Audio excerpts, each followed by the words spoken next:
اللہ کا حق سب سے پہلے ہے نا. ہمارے ماں باپ ہم سے کیا مطالبہ کرتے ہیں؟ بھائی بڑھاپے میں ہمارا سہارا بنو, ہمیں نظر انداز نہ کرو, اپنے وقتوں میں سے کچھ وقت ہمارے لیے نکالا کرو. یہی ہے نا ان کا مطالبہ.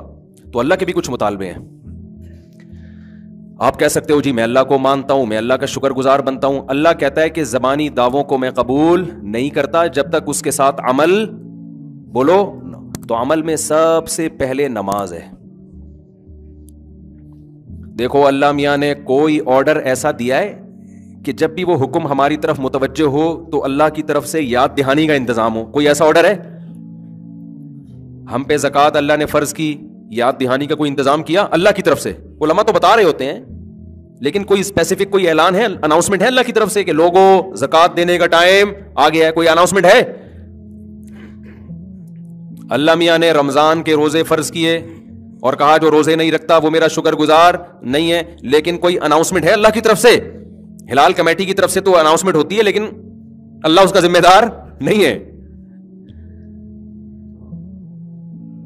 کوئی آرڈر ایسا نہیں ہے اسلام کا کہ جس میں اللہ کی طرف سے اناؤنسمنٹ ہوتی ہو. یاد دہانی علماء کی طرف سے ہوتی ہے, وہ بھی اللہ کے حکم پہ کر رہے ہوتے ہیں, لیکن وہ اناؤنسمنٹ کے متعین الفاظ, سلیکٹڈ الفاظ, مخصوص وقت, وہ کسی عبادت میں نہیں ہے. تو اللہ کو اپنے بندوں سے نماز ایسی مطلوب ہے, ایسی مطلوب ہے. پیدا ہوا تو کان میں اذان, حی علی الصلاۃ, اور جہاں بلوغت کی دہلیز کے قریب پہنچتا ہے چاروں طرف نماز کے وقت مسجد میں حی علی الصلاۃ کی صدائیں گونجنا شروع ہو جاتی. کیسی عجیب عبادت ہے بھائی. اللہ میاں یہ بھی تو کہہ سکتے تھے کہ اے نبی آپ ان لوگوں کو بتا دیں کہ تم پر 5 وقت کی نمازیں فرض ہیں اور یہ ٹائم ہے, جب آپ دنیا سے جائیں گے تو ان کو پتا ہوگا, پھر آگے علماء بتا دیں گے. یہ بھی تو ہو سکتا تھا نا. فجر کی اذان میں حی علی الصلاۃ, حی علی الصلاۃ, اور کیسے الفاظ ہیں. 1400 سال گزر گئے, کسی مفتی نے فتویٰ دیا کہ اب چونکہ ہم سب عادی ہو گئے, ہمیں پتہ چل گیا ہے کہ اللہ کے کیا چاہ رہا ہے, اب اذان بند کر دو. کوئی ایک فتویٰ دے سکتا ہے؟ یا کوئی اٹھ کے کہے کہ مؤذن سے جا کے گلا پکڑ لے, ابے تو نے کل بھی بولا تھا حی علی الصلاۃ, پرسوں بھی بولا تھا حی علی الصلاۃ, بس سمجھ میں آ گیا ہمارے, اب ہم الارم لگا کے سو جائیں گے, جس نے آنا ہوگا آ جائے گا, نہیں آنا ہوگا نہیں آئے گا. مؤذن مان لے گا آپ کی بات؟ اس کو نکال دو گے دوسرا آ جائے گا, اس کو نکال دو گے تیسرا آ جائے گا. آپ عصر کے ٹائم پہ بولو گے بھائی ہمیں پتہ چل گیا حی علی الصلاۃ حی علی الفلاح, بس ٹھیک ہے نا, ہم باپ دادا سے سنتے آ رہے ہیں, ہمارے ابا بھی سنتے آ رہے ہیں, ہمیں پتہ چل گیا کہ ابھی 5 بجے عصر کا ٹائم ہے, بس ختم, ٹھیک ہے ہم آ جائیں گے, اب تو گھڑیاں ہیں ویسے بھی. کوئی مفتی اس کو جائز کہے گا پوری دنیا میں کسی بھی مسلک کا ہو؟ بولیں گے بھائی یہ تو اللہ نے مؤذن کے ذمے لگا دیا ہے, یہ تو لگا دیا ہے. اس سے جماعت کی اہمیت بھی پتہ چلتی ہے. آج یا تو نماز پڑھتے نہیں ہیں, پڑھتے ہیں تو ہر آدمی اخپل طریقے سے پڑھ رہا ہے, گھروں میں پڑھ رہے ہیں. جی فجر میں تو اللہ نے الگ سے لفظ بڑھا دیا, الصلاۃ خیر من النوم, نماز نیند سے بہتر ہے. صدیوں سے یہ, اور اتنا سا جملہ کہلوانے کے لیے بھی تمہید کتنی لمبی ہے بھائی. اگر نماز ہی کی طرف بلانا تھا تو آپ کیا کہتے؟ مؤذن کو اللہ حکم دے دیتا بھائی چڑھ جائے مینار کے اوپر, زور سے بولے لوگوں نماز کی طرف آ جاؤ. اللہ نے کہا نا نا نا نا نا نا, اتنا کافی نہیں ہے, کیونکہ ان کو دکان میں پیسہ نظر آ رہا ہے, دکان پہنچے گئی ہے, وہاں کوئی اناؤنسمنٹ کی ضرورت نہیں. دفتر پہنچ جائے گا, پتہ ہے نہیں پہنچا تو باس نکال دے گا. جب اس کی شادی ہوگی رخصتی کے لیے پہنچ جائے گا, اس کے لیے اس کو سسرال کی طرف سے حی اعلی رخصتی, حی اعلی سسرال کی ضرورت بولو نہیں, وہاں پہنچ جائے گا. ان چیزوں کے لیے موٹیویشن کی ضرورت نہیں ہے. اللہ کو پتا ہے کہ اس کے دماغ میں شیطان نے یہ بات ڈال دی ہے کہ یہ نیند قربان کر کے آئے گا تو نیند بھی قربان ہوگی اور پیسے بھی نہیں ملیں گے. مسجد میں جاؤں گا, ہو سکتا ہے کوئی ٹوٹی پھوٹی سی گاؤں کے دیہات کی مسجد ہو, وہاں ٹوٹے پھوٹے سے امام صاحب ہوں. کلینک میں جاؤ تو ایسے خوبصورت سے ڈاکٹر نظر آتے ہیں, وہاں ڈیسنٹ قسم کے. یونیورسٹی میں جاؤ ایسے پڑھے لکھے ڈیسنٹ قسم کے پروفیسر نظر آتے ہیں, ان سے ملیے, یہ ہیں پروفیسر خورشید احمد, اچھے لگ رہے ہوتے ہیں. یونیورسٹی کا ماحول کیسا اچھا ہوتا ہے, آج کل تو زیادہ ہی اچھا ہو گیا ہے.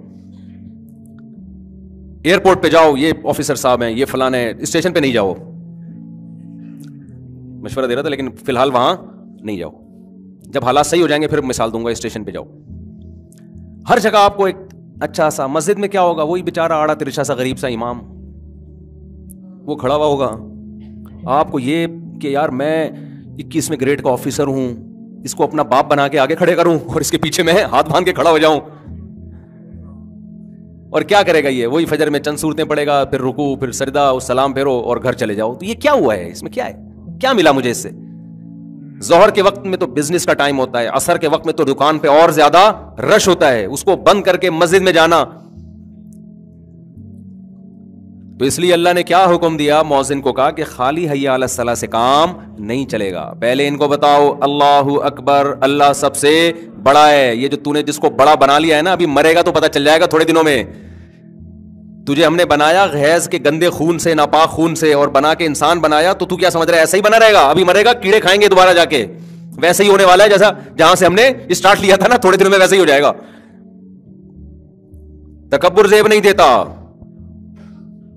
علماء کا اس پر اتفاق ہے کہ جو شخص نماز نہیں پڑھتا وہ متکبر ہے. تبھی تو حدیث میں آتا ہے فرعون کے ساتھ حشر ہوگا, تکبر کی وجہ سے, کہ اللہ کی دعوت پر لبیک نہیں کہہ رہا, اتنا اپنے آپ کو فنٹر سمجھتا ہے. مؤذن کہہ رہا ہے حی علی الصلاۃ اور کہہ رہا ہے میرے پاس ٹائم نہیں ہے. بعض لوگ تو یہاں تک کہتے ہیں نماز وہ پڑھے جو فارغ ہو, معاذ اللہ, روزہ وہ رکھے معاذ اللہ جس کے پاس کھانے کے پیسے نہ ہو. یہاں تک فرعونیت بڑھتی ہے انسان کی. تو اللہ میاں نے کیا اناؤنسمنٹ کروائی, اللہ اکبر اللہ سب سے بڑا, پھر اللہ اکبر اللہ سب سے بڑا, اشہد ان لا الہ الا اللہ, اس اللہ کے سوا عبادت کے لائق کوئی بھی نہیں, پھر اشہد ان محمد رسول اللہ. میں کیوں, اللہ کو تو اور بھی بہت سے لوگ مانتے ہیں, نماز کو نہیں مانتے. ہم تو بھائی اللہ کے میسنجر محمد صلی اللہ علیہ وسلم کو مانتے ہیں. اشہد ان محمد رسول اللہ کا مطلب کیا ہے کہ میسنجر آف گاڈ ہے وہ, تو ان کا میسج ہے کہ نماز قائم کرو, اور یہ ان کا نہیں ہے, یہ کس کا ہے, یہ اللہ کا ہے. اس لیے ان کی وہ یاد دہانی کے لیے اناؤنسمنٹ ہوئی. اتنی لمبی تمہید کے بعد یہ نعرہ لگایا جاتا ہے حی علی الصلاۃ حی علی الصلاۃ. فوراً شیطان حملہ کرتا ہے کہ ٹھیک ہے اللہ کو بھی مان لیا, اللہ کے رسول کو بھی مان لیا, اللہ کی کبریائی بھی مان لی, لیکن تکلیف تو ہو رہی ہے نا جاتے ہوئے, ملے گا کیا؟ انسان کو جب تک اس کا کوئی مفاد نہ ہو نا, اس کو موٹیویشن نہیں ملتی. تو بتایا حی علی الفلاح, تھوڑی کامیابی نہیں, بہت بڑی کامیابی ہے. خدا کی قسم, اتنا تو آپ کے باس کی طرف سے اگر آرڈر آتا ہے نا, تو آپ آدھا گھنٹہ پہلے پہنچ جاتے. اس اسٹائل میں آرڈر آتا, پھر اس کو ریپیٹ کیا جا رہا ہے. لیکن مؤذن کو حکم ہے کہ اذانیں فضاؤں میں گونجتی رہیں, ان کو زبردستی اٹھانے کی ضرورت نہیں ہے. یہ پڑے ہوئے سوتے رہیں, سونے دو ان کو.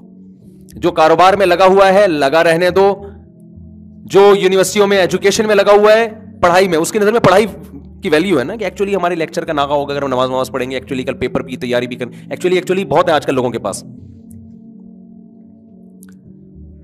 تو اللہ میاں نے کہا دیا کہ بھائی اناؤنسمنٹ کرتے رہو, اطلاع دیتے رہو. میں اس پر حجت کو تمام کروں گا جب یہ حساب و کتاب کے لیے میرے سامنے آ کے کھڑا ہوگا. میں کہوں گا ایک دفعہ تو اس کا اثر ہوتا, 2 دفعہ 3 دفعہ, اتنا کسی کو سمجھایا جائے تو کبھی نہ کبھی تو اس کے دل کے پردے میں بات گھستی ہے نا. کسی کو میں نے 50 سال دیے, کسی کو 60 سال دیے سمجھنے کے لیے, تو کیا سمجھتا تھا یہ مؤذن بے وقوف ہے جو 5 ٹائم اذانیں دے رہا ہے کھڑے ہو کر؟ تو کیا سمجھتا تھا یہ ایسا ہی ہے؟ خدا کی قسم, اللہ کی نظر میں سب سے مبارک دعوت وہ اذان ہے. سب سے زیادہ ویلیو اللہ کی نظر میں کس دعوت کی ہے؟ اذان کی. اور ہماری نظر میں سب سے زیادہ کم ویلیو معاذ اللہ اذان کی ہے. ہر دعوت پر ہم لبیک کہتے ہیں, کہیں ولیمے کا کارڈ آ جائے نا ایک دفعہ پڑھیں گے ضرور. ہر دعوت پر ہم کچھ سوچتے ہیں, لیکن اذانیں سن سن کے ہمارے کان سن ہو گئے. اب تو خاموش نہیں رہتے اذان کے وقت.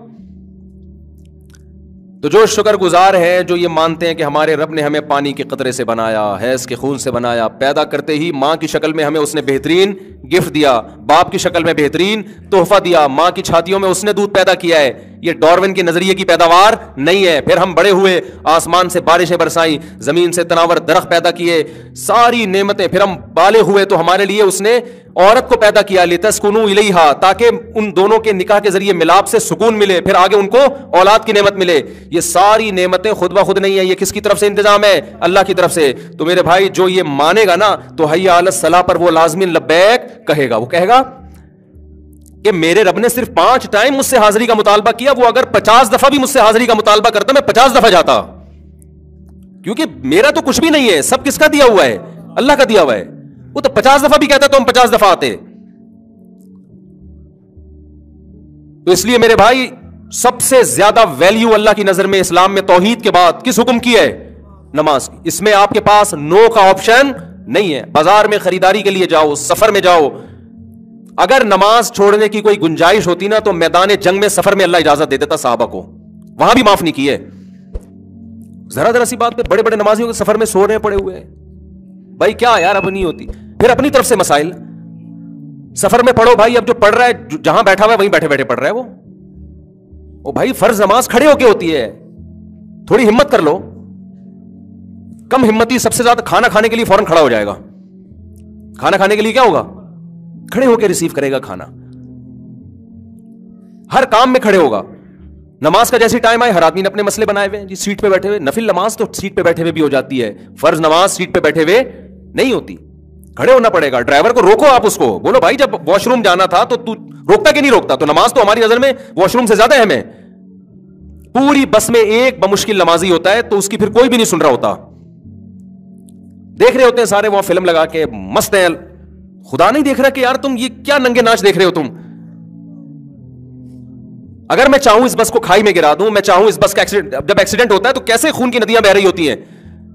تم سے ایک مطالبہ کیا ہے کہ بھائی سفر ہو یا حضر ہو تم نے نماز نہیں چھوڑنی, تو ڈرائیور پہ چڑھ جاؤ جا کے, بولو بھائی روکے گا تو, ہم نے نماز پڑھنی ہے. نہیں ہو سکتا. یہ اپنے مسئلے ہوتے ہیں تو پھڈا بھی کرنا جانتا ہے مسلمان, بڑا پھڈے باز ہو جاتا ہے. نماز کا مسئلہ ہوگا, نمازی کہیں گے یار اللہ معاف کرنے والا ہے. اللہ معاف کرنے والا ہوتا تو مؤذن کے ذمہ لگاتا ہے کہ 5 ٹائم تو حی علی الصلاۃ کی ندا لگا. اللہ کہہ دیتا ہے ان سے بولو حی علی الصلاۃ, اور پھر بولو کہ بھائی آنا ہے تو آ سکتے ہو, نہیں آنا ہے تو میں معاف کرنے والا ہوں. اللہ نے معاف نہیں کرنا تھا تبھی تو کہا کہ حجت تمام کرو ان کے اوپر, کہ نہیں چھوڑوں گا میں ان کو. تو اس لیے بھائی سفر ہو یا حضر ہو نماز آپ نے پڑھنی ہے. ہاں ڈرائیور پر آپ نے غصہ بھی کر لیا, ہر طرح سے کوشش کر لی, پھر بھی نہیں مان رہا, پھر آپ مجبور ہیں, پھر آپ سیٹ پہ بیٹھے بیٹھے پڑھ لیں اور احتیاطاً اس کو لوٹا بھی لیں. اپنی کوشش تو پوری کریں نا, اتنی کوشش کریں جتنی واش روم جانے کے لیے کوشش کرتے ہیں. تو ہماری خواتین بھی چھوڑ دیتی ہیں, شاپنگ کرنے گئی ہیں تو نماز چھوڑ دی, کوئی جگہ ہی نہیں ملی. کیوں جگہ نہیں ملی بھائی؟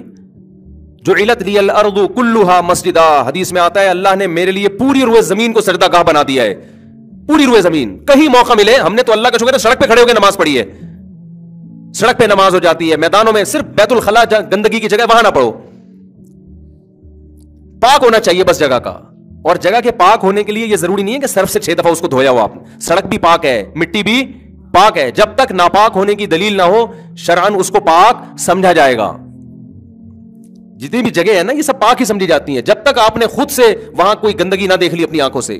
لوگ وہمی بن رہے ہوتے ہیں کہ پاک نہیں ہے, تو بھائی پاک ہے سب جگہ, مسجد سے باہر نکلو سب پورا سب کچھ پاک ہے, جب تک کوئی آپ کو واضح طور پر گندگی نظر نہ آ جائے. صحابہ کرام تھوڑی دریاں بچھا کے نمازیں پڑھا کرتے تھے پہلے, وہ تو جہاں جگہ ملتی تھی وہ تو جوتوں سمیت نماز پڑھا کرتے تھے. تو نہ اللہ نے نماز معاف کی ہے مرد پہ اور نہ عورت پہ, نہ شاپنگ کے دوران میدان جنگ میں نہیں کی ہے تو پھر باقی کس میں کر دی ہوگی. تو اس لیے بھائی اللہ کو اپنی ڈکشنری سے مت نکالو. اللہ کو یاد رکھنا ہے تو اس کی سب سے پہلی علامت ہے کہ یہ شخص نماز پڑھتا ہے یا نہیں پڑھتا. اور آخری حدیث بیان کر کے اپنی بات کو ختم کرتا ہوں. رسول اللہ صلی اللہ علیہ وسلم نے فرمایا کہ جو لوگ صف اول میں نماز پڑھتے ہیں, جب اللہ کا دربار لگتا ہے نا نماز مسجد میں, تو کچھ ایسے ہوں گے جو بالکل اینڈ میں آخری رکعت میں سلام پھیرنے کے لیے آئے ہوئے ہوتے ہیں. وہ بھی غنیمت ہے, نہ آنے سے تو بہتر ہے. ہر چیز میں آگے آگے ہوتے ہیں. جب شادیوں کا کھانا کھلتا ہے تو سب سے پہلے یہ حملہ آور ہوتا ہے. شادیوں کا کھانا مسلمان پاکستانی قوم ہر چیز میں ہمیں میجورٹی سست نظر آتی ہے سوائے چند لوگوں کے. ہماری میجورٹی ہر چیز میں کیا ہے؟ سست. ہر کام لیٹ. کسی کو کوئی ٹائم دے دو اتنے بجے تو مجھے پتا ہے 1.5 گھنٹے بعد ہی آئے گا وہ. لیکن جب شادیوں میں کھانا کھلتا ہے نا پھر آپ اسپیڈ دیکھو قوم کی. یوٹیوب پہ ویڈیوز پڑی ہوئی ہیں, ہم نے تو اپنی آنکھوں سے بھی دیکھی ہیں شادیوں میں, ولیموں. شادیوں میں تو ہم جاتے نہیں ولیموں میں. تو جیسے ہی کھلتا ہے نا کھانا, او ہو, اور کس طرح اپنی پلیٹوں میں بھر رہے ہوتے ہیں یار, جیسے ندیدوں کو اس کے بعد کبھی بھی زندگی میں نہیں ملے گا. پتا ہے میں اتنا نہیں کھا سکتا. ابے تو جتنا کھا سکتا ہے اتنا نکال یار. سارے لیگ پیس تو لے جائے گا تو باقی کہاں جائیں گے؟ تجھے چیسٹ پسند ہے تو تیرے علاوہ کیا دنیا میں کسی اور کو پسند نہیں ہے؟ کوئی چیسٹ پہ لپکا ہے, کوئی سارے لیگ نہ, کہ کوئی وسیم نہ کھا لے, ستار نہ کھا لے. جتنا کھانا ہے تھوڑا سا نکالو. جس خدا نے تمہیں یہاں تک رزق دے دیا ہے, ایک لیگ پیس اگر تمہیں پسند ہے وہ مل گیا تو اگلا بھی انشاءاللہ اللہ نے چاہا تو تمہیں مل جائے گا. جتنا کھا سکتے ہو اتنا کھاؤ, اٹھ کے جاؤ, کچھ نظر آ جائے تو کھا لو, نہیں آئے تو صبر شکر کر کے واپس آ جاؤ, اگلی دعوت میں پھوڑ دینا جا کے. کتنی بدتمیزی والا معاملہ ہوتا ہے یار, اتنی شرم آ رہی ہوتی ہے. یہ ڈر لگ رہا ہوتا ہے ختم نہ ہو جائے.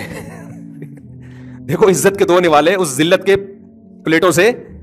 اچھا جیسے ہی کیمرہ آئے گا نا ایک دم تمیز سے, یوٹیوب پہ بڑی پڑی ہوئی اس طرح کی ویڈیو بھی, ایک دم جیسے کیمرہ آئے گا ایسے ہو جائیں گے جیسے پتہ ہی نہیں کھانا وانا کیا ہوتا, جیسے کچھ ہے ان کو کھانے کی کوئی ویلیو ان کی نظر میں. تو میرے بھائی جو اسپیڈ یہاں دکھاتے ہیں نا وہی اسپیڈ کہاں ہونی چاہیے, نماز میں ہونی چاہیے. تو نبی صلی اللہ علیہ وسلم نے فرمایا جو صف اول میں نماز پڑھنے والے لوگ ہیں, آپ نے فرمایا قیامت کے دن اللہ کے دربار میں بھی سب سے آگے ہوں گے, ان مقرب فرشتوں کے ساتھ ہوں گے جن کو اللہ کا خاص قرب ملا ہے. وہاں بھی اللہ کہے گا کہ تم نماز میں پیچھے آیا کرتے تھے تو اب بھی تم کہاں بیٹھو گے, وہیں جا کے چپلوں میں ہی جا کے بیٹھو تم, کیونکہ یہ تو آپ کے اختیار میں ہے نا, وہاں آپ کا اختیار نہیں ہوگا.